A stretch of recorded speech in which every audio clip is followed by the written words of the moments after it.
Was that expected? Because this is something very significant, not only for Bangladesh, but also for the region.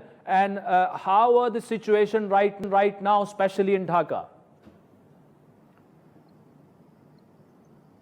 In Bangladesh, in fact, the army chief is not meeting with the president and with some of his senior colleagues and his political leaders. So the meeting is going on, and in fact, they were discussing the formation of an interim government. So it is still unclear that who will lead the interim government, whether the army chief himself or any other civilian person. It is still not clear, and who will be it's still important. So they are discussing, still discussing. So it's getting time in the meantime. In fact, we are not getting good news from Dhaka, from places in Dhaka or anywhere in the country. In fact, some people are in fact attacking businesses, houses of the army party. So people are ransacking, looting businesses and houses. In Dhaka, in fact, people stormed the parliament building. They also stormed the official residence of Sheikh Hasina, which is called Governor Bhavan. And then they office. So, and set fire to various, offices and buildings. So the situation right now is very, very serious. Right. Wali, last question. I won't take much of your time. The current army chief, who has not taken over, but he is obviously he will be calling the shots. He remained very close to Sheikh Hasina Wajid in the past 15 years. He remained his staff officer, and then he is the son-in-law of another army chief who served with Sheikh Hasina Wajid in 1996 and 7. Both were allegedly involved in both were facing corruption allegation in scandals. Sheikh Hasina Wajid and the current army chief's father-in-law, who was also the army chief. So what happened was that the people's sentiment which made the army chief made this decision to force her to resign and leave the country. Well, it is very hard to make any comment on that because this army chief is a professional person. So, and in fact, in Bangladesh, the people are asking for asking for any for army intervention because of killings and lootings and everything. So that's why, in fact, when Sheikh Hasina left, the army intervened. And this, the army chief, General said that they are now taking the responsibility. And he promised that, that every killing will be, so he will ensure justice for every killing and he will ensure security for every people. So, so far, it is a very positive news right now about an army. What will happen in future, we don't know. There is no rejection from any political quarter or Right. That the rejection of the army. But so people are still hopeful that army will restore discipline and they will end the instability and chaos what has been going on for many months in Bangladesh.